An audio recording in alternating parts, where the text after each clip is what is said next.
जय श्री राम। बहुत समय पहले के बात है, भगवान श्री कृष्ण अपने राज्य में बैठे खाना खा रहे थे और उन्होंने देखा कि नारद जी उसी समय आए हैं। भगवान श्री कृष्ण में आसन देकर नारद जी को साथ में बैठाया और माता रुक्मिणी जी ने नारद जी को थाली परोसी।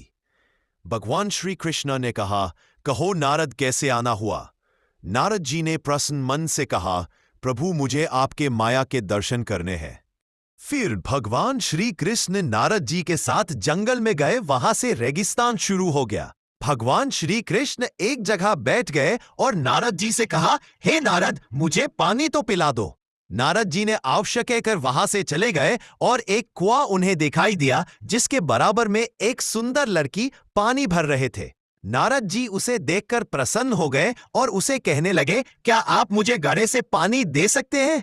सुंदर लड़की ने उन्हें घड़े से पानी दिया और नारद जी ने पानी पीने के बाद पूछा, हे सुंदरी, तुम कहाँ रहते हो? लड़की ने कहा, मैं यहाँ से दूर एक गांव में रहती हूँ।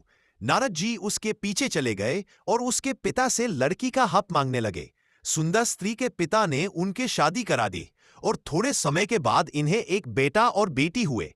थोड़े दिनों बाद उनके ससुर के मृत्यु हो गए, जिससे नारद जी को राजा बना दिया गया। फिर थोड़े समय के बाद राज्य में दूसरे राजा ने हमला कर दिया, जिससे नारद जी अपने परिवार के साथ वहां से चले गए। जब भूख से जंगल में बच्चे रो रहे थे तो नारद जी ने कहा, सामने एक गांव है, हम नदी पार करके वहां जाएंगे। जैसे ही वे कश्ती में बैठे तो बहुत तेज सैलाब आ गया और कश्ती पलट गए।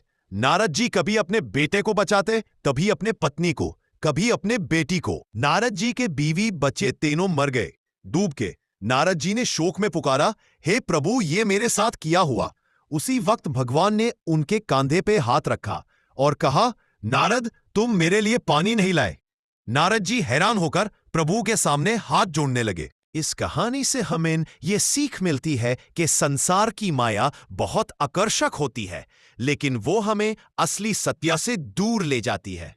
नारद मुनि की जिज्ञासा और भगवान श्री कृष्ण की लीला ये बताती है कि मोक्ष और सच्चा ज्ञान सिर्फ आत्मा और परमात्मा को पहचानने से ही मिलता है। माया के पीछे भागने से इंसान भ्रम में पड़ जाता है, लेकिन सत्य को पकड़ने से जीवन संपूर्ण हो जाता है।